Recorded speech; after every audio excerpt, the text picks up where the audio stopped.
क्या आपने कभी सोचा है, अगर आज आपकी जिंदगी का आखिरी दिन हो, तो आपके मन में सबसे आखिरी विचार क्या होगा? पैसा, परिवार, अधूरे सपने, डर, पछतावा या भगवान? हम में से अधिकांश लोग इस प्रश्न से बचते हैं।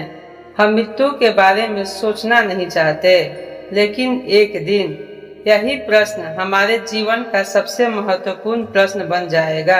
और यही प्रश्न अर्जुन ने भी भगवान श्री कृष्ण से पूछा था, कुरुक्षेत्र के मैदान में, जहाँ लाखों योद्धा खड़े थे, जहाँ मृत्यु हर दिशा में दिखाई दे रही थी। वही अर्जुन के मन में एक ऐसा प्रश्न उठा जो आज हर इंसान के लिए उतना ही महत्वपूर्ण है। आखिर मृत्यु के बाद क्या होता है? भगवान को कैसे प्राप्त किया जा सकता है? और जीवन का अंतिम सत्य क्या है? भागवत गीता का 8वां अध्याय अक्षर ब्रह्म योग इन्हीं प्रश्नों का उत्तर देता है। दोस्तों, यह अध्याय केवल मृत्यु की बात नहीं करता, यह हमें सिखाता है कि जीना कैसे है, सोचना कैसे है और अपना अंतिम लक्ष्य कैसे चुनना है। क्योंकि श्री कृष्ण एक ऐसा रहस्य बताते हैं जो आपकी पूरी जिंदगी बदल सकता है।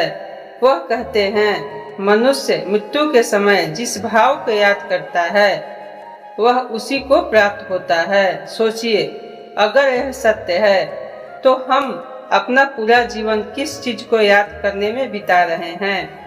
आज का इंसान सुबह उठते ही मोबाइल देखता है, दिन भर काम की चिंता, रात भर भविष्य की चिंता, और फिर शिकायत करता है कि मन शांत क्यों नहीं है। तो दोस्तों, श्री कृष्ण कहते हैं, क्योंकि जिस चीज का अभ्यास तुम पूरे जीवन करते हो, अंत समय में वही तुम्हारे सामने आएगी। अगर जीवन भर भय का अभ्यास किया है, तो अंत समय में भय आएगा। और अगर जीवन भर लालच का अभ्यास किया है, तो अंत समय में लालच आएगा।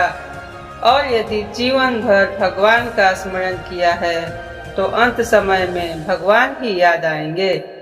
यही कारण है कि अर्जुन ने 7 गहरे प्रश्न पूछे थे कृष्ण से। पहला प्रश्न था, ब्रह्म क्या है, अध्यात्म क्या है, कर्म क्या है, अधिभूत क्या है, अधिदैव क्या है, अधियज्ञ कौन है, और मृत्यु के समय भगवान को कैसे जाना जाए। ये केवल दार्शनिक प्रश्न नहीं है दोस्तों, ये जीवन को समझने की चाबी है। दोस्तों, श्री कृष्ण सबसे पहले कहते हैं, अक्षर ब्रह्म परमम, जो कभी कष्ट नहीं होता, वही ब्रह्म है। आज दुनिया में सब कुछ बदल रहा है। आपका शरीर बदल रहा है, आपकी उम्र बदल रही है, आपके रिश्ते बदल रहे हैं, आपकी परिस्थितियां बदल रही है, लेकिन एक चीज है जो कभी नहीं बदलती, वह है आपकी वास्तविक चेतना, आपका वास्तविक अस्तित्व। यही ब्रह्म है, यही आत्मा है, यही आपका सच्चा स्वरूप है। दोस्तों, लेकिन समस्या यह है कि हमने स्वयं को शरीर समझ लिया है, हमने स्वयं को नौकरी समझ लिया है, और हमने स्वयं को बैंक बैलेंस समझ लिया है दोस्तों।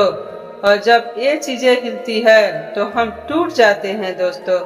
क्या होते हैं? हम टूट जाते हैं। तो श्री कृष्ण कहते हैं, तुम वह नहीं हो, तुम वह नहीं हो जो बदल रहा है, तुम वह हो जो सब बदलाव को देख रहा है, तुम वह हो जो सब बदलाव को देख रहा है। यही अध्यात्म है, अपने वास्तविक शरीर को पहचानना, अपने वास्तविक स्वरूप को पहचानना। आज पूरी दुनिया बाहरी सफलता के पीछे भाग रही है, लेकिन अध्यात्म का अर्थ भागना नहीं, अध्यात्म का अर्थ है दोस्तों अपने भीतर लौटना, अपने वास्तविक अस्तित्व को जानना। और फिर श्री कृष्ण कर्म की नई परिभाषा देते हैं। हम सोचते हैं कर्म का अर्थ केवल काम करना है, लेकिन गीता कहती है, जो भाव हमें बार बार जन्म और बंधन में डालते हैं, उन्हें समाप्त करना ही वास्तविक कर्म है। यानी केवल कार्य करना पर्याप्त नहीं, सही चेतना से कार्य करना पर्याप्त है। यहीं से जीवन बदलना शुरू होता है। और फिर श्री कृष्ण एक ऐसा वाक्य कहते हैं, जिसे सुनकर अर्जुन ही नहीं हर युग का इंसान चौंक सकता है। श्री कृष्ण कहते हैं, अंत काले च मम में अस्मरणम, अर्थात जो मृत्यु के समय मेरा स्मरण करता है वह मुझे प्राप्त होता है। हाँ दोस्तों, यह कृष्ण कहते हैं। लेकिन यहाँ एक बड़ा प्रश्न उठता है, क्या मृत्यु के समय अचानक भगवान को याद कर लेना पर्याप्त है? तो नहीं। श्री कृष्ण तुरंत अगला रहस्य बताते हैं। मनुष्य अंत समय में वही याद करता है जिसका उसने जीवन भर अभ्यास किया है। यही कारण है कि गीता केवल मृत्यु की तैयारी नहीं है, यह जीवन की तैयारी है, हर दिन की तैयारी है, हर विचार की तैयारी है, हर निर्णय की तैयारी है दोस्तों। क्योंकि आपका भविष्य आपकी आदतों से बनती है। कैसे बनती है? आपकी आदतों से बनती है। और आपका अंतिम क्षण आपकी पूरी जिंदगी का सार बन जाता है दोस्तों। इसीलिए श्री कृष्ण अर्जुन से कहते हैं, तस्मं सर्वेषु कालेषु ममनुसरम युद्ध च, मतलब हर समय मेरा स्मरण करो और अपना कर्तव्य भी निभाओ। दोस्तों ध्यान दीजिए, श्री कृष्ण अर्जुन को युद्ध छोड़ने के लिए नहीं कहते। क्या कहते हैं? हर समय मुझे स्मरण करो पर अपना कर्तव्य भी निभाओ। वे कहते हैं, युद्ध भी करो और भगवान को भी याद रखो। यही गीता की महानता है। यह संसार छोड़ने की शिक्षा नहीं देती, यह संसार में रहते हुए परमात्मा से जुड़ने की शिक्षा देती है। यही अक्षर ब्रह्म योग का पहला और सबसे बड़ा संदेश है। भगवान को पाने के लिए जीवन से भागना नहीं है, बल्कि जीवन को भगवान से जोड़ना है। लेकिन अध्याय यहीं समाप्त नहीं होता है दोस्तों। अब श्री कृष्ण अर्जुन को चेतना का वह विज्ञान समझाने वाले हैं जिसे जानकर मृत्यु का भय समाप्त हो जाता है। वे कहते हैं, मनुष्य जिस बात का निरंतर चिंतन करता है उसका मन उसी दिशा में ढल जाता है। आज न्यूरो साइंस भी यही कहती है दोस्तों। आप बार बार जिस विचार को सोचते हैं मस्तिष्क उसी के अनुसार नए मार्ग बना लेता है। यदि आप हर दिन चिंता करते हैं तो चिंता आपकी आदत बन जाती है। यदि आप हर दिन भय में जीते हैं तो भय आपका स्वभाव बन जाता है। और यदि आप हर दिन भगवान का स्मरण करते हैं तो ईश्वर आपकी चेतना का हिस्सा बन जाते हैं।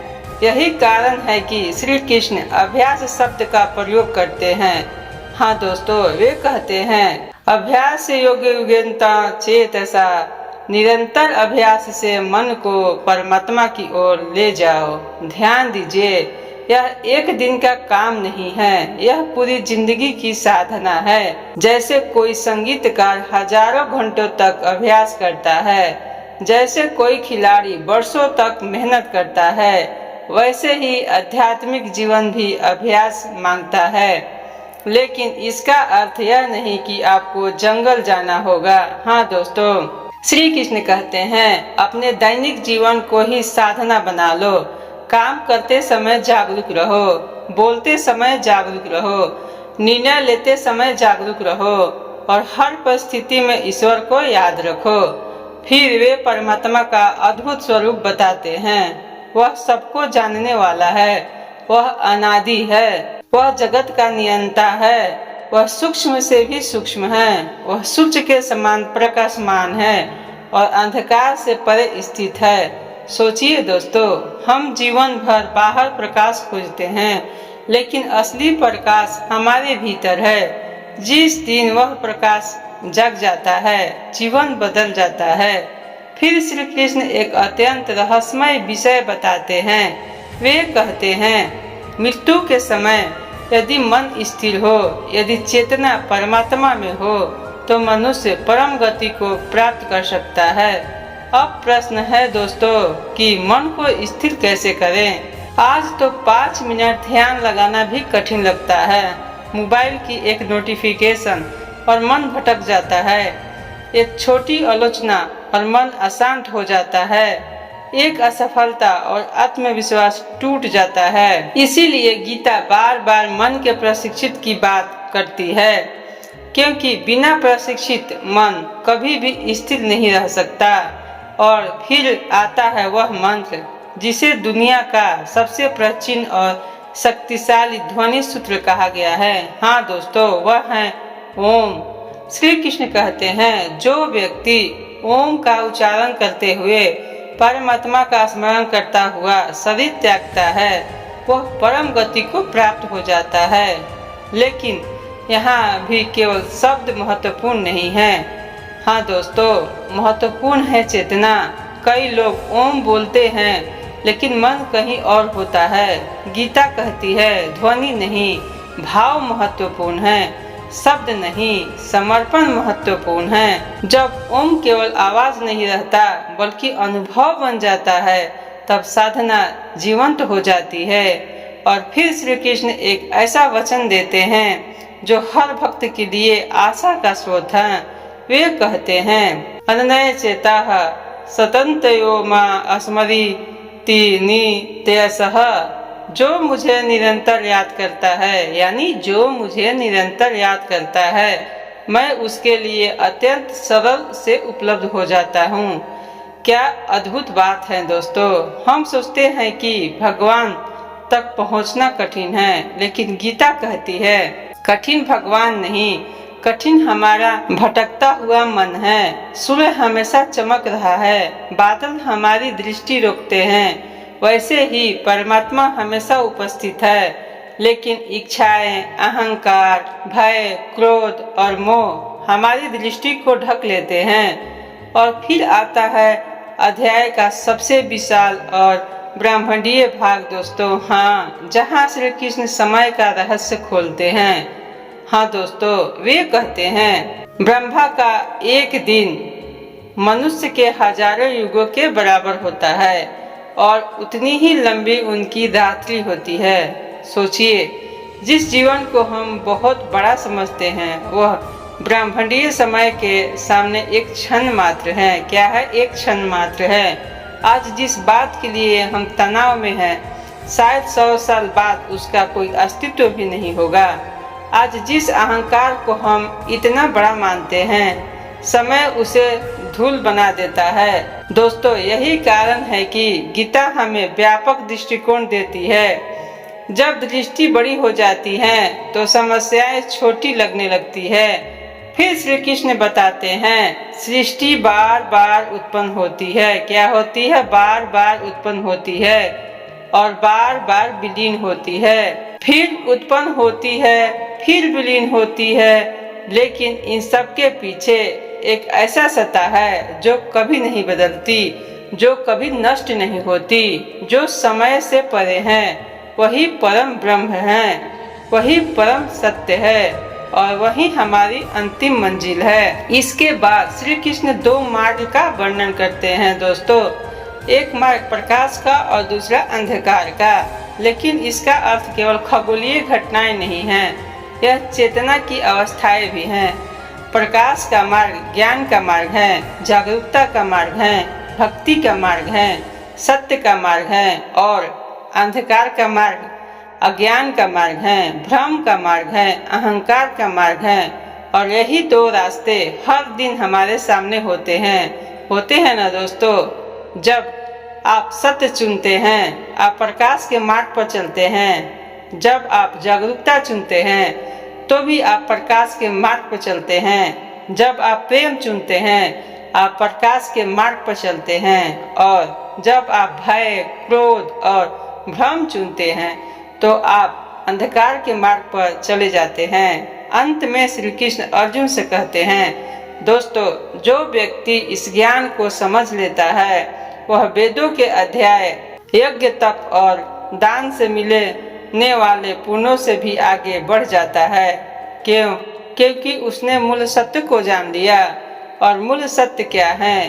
कि जीवन क्षण भंगुर है। क्या है? जीवन क्षण भंगुर है, लेकिन आत्मा शाश्वत है। क्या है? लेकिन आत्मा शाश्वत है। शरीर बदलता है लेकिन चेतना नहीं बदलती। समय बदलता है लेकिन परमात्मा नहीं बदलते। और इसीलिए जीवन का सबसे बड़ा लक्ष्य केवल सफल होना नहीं है, जीवन का सबसे बड़ा लक्ष्य है अपने वास्तविक स्वरूप को पहचानना। क्या है? अपने वास्तविक स्वरूप को पहचानना, परमात्मा से जुड़ना और उस सत्य को जानना जो मृत्यु से भी परे है। यही है अक्षर ब्रह्मयोग, यही है अध्याय 8 का सार, और शायद यही वह ज्ञान है जो मृत्यु के भय को समाप्त कर सकता है और जीवन को अर्थ दे सकता है। हाँ दोस्तों, जीवन को अर्थ दे सकता है। जय श्री कृष्ण। दोस्तों, आपको मेरी यह जानकारी कैसी लगी?